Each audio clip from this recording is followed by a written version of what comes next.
महाराष्ट्र में मराठा आरक्षण को लेकर राजनीति एक बार फिर गर्मा गई है। दक्षिण मुंबई के आजाद मैदान में मराठा आरक्षण कार्यकर्ता मनोज जरांगे ने अनिश्चितकालीन भूख हड़ताल शुरू कर दी है और उनका कहना है कि जब तक मराठा समाज की मांगें पूरी नहीं होती तब तक वह पीछे नहीं हटेंगे। इस बीच शिवसेना यूबीटी प्रमुख और महाराष्ट्र के पूर्व मुख्यमंत्री उद्धव ठाकरे सरकार पर निशाना साधते हुए सामने आए हैं। उद्धव ठाकरे ने साफ कहा है कि सरकार को तुरंत मनोज जरांगे से बातचीत करनी चाहिए और मराठा समुदाय को न्याय दिलाना चाहिए। दर्शकों, आपको जानकारी दें कि ठाकरे ने मुंबई में मीडिया से बातचीत के दौरान बड़ा बयान दिया है। उन्होंने कहा है कि आंदोलनकारियों को न्याय मांगने के लिए मजबूरी में मुंबई तक मार्च करना पड़ा। ये लोग आतंकी नहीं है, दंगाई नहीं है, बल्कि अपने हक और सम्मान के लिए लड़ रहे हैं। सरकार की जिम्मेदारी है कि इस मुद्दे का सम्मानजनक समाधान निकाला जाए। उद्धव ठाकरे ने यहाँ तक कहा है कि मराठा समुदाय को बार बार झूठे वादों के जरिए धोखा दिया गया है। दर्शकों, आपको बता दें कि 29 अगस्त शुक्रवार को जब पूरा महाराष्ट्र गणेशोत्सव की तैयारी में जुटा था, ठीक उसी दिन मुंबई के आजाद मैदान में हजारों की भीड़ जुटी। मराठा समुदाय से जुड़े कार्यकर्ता और नेता मनोज जरांगे पाटिल ने यहाँ से अनिश्चितकालीन भूख हड़ताल की शुरुआत की है। जरांगे की मांग है कि मराठा समाज को ओबीसी कैटेगरी के तहत शामिल किया जाए। उनकी सीधी मांग है मराठों को कुणबी जाति का प्रमाण पत्र मिले ताकि शिक्षा और नौकरियों में उन्हें 10% आरक्षण का लाभ मिल सके। अब दर्शकों, आपको बता दें कि कुणबी जाति को पहले से ही ओबीसी वर्ग का दर्जा प्राप्त है। जरांगे और उनके समर्थकों का कहना है कि ऐतिहासिक तौर पर मराठे भी कृषि प्रधान समाज से आते हैं, इसलिए उन्हें भी कुणबी प्रमाण पत्र मिलना चाहिए।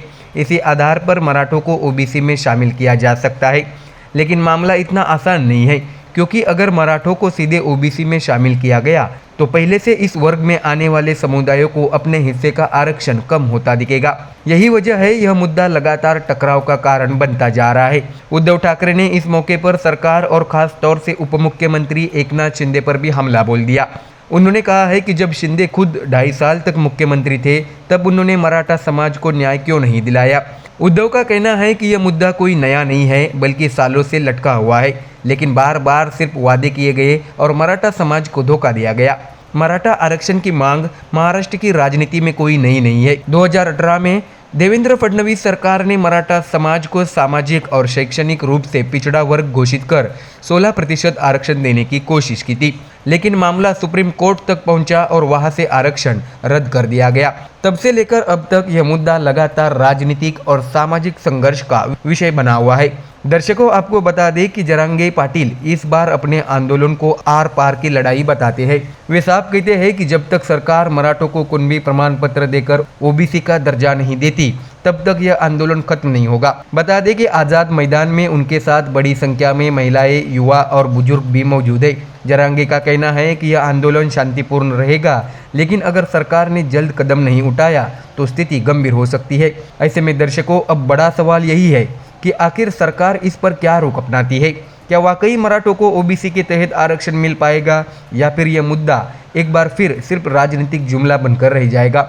फिलहाल उद्धव ठाकरे ने सरकार को चेतावनी देते हुए कहा है कि मराठा समाज के धैर्य की परीक्षा मत लीजिए। अब देखना यह होगा कि मुख्यमंत्री देवेंद्र फडणवीस और उप मुख्यमंत्री एकनाथ शिंदे इस पर क्या फैसला लेते हैं। तो दर्शकों, मराठा आरक्षण की आग एक बार फिर महाराष्ट्र की सियासत को गरमा चुकी है। जरांगे पाटिल की भूख हड़ताल और उद्धव ठाकरे के बयान से अब दबाव सीधे सरकार पर है।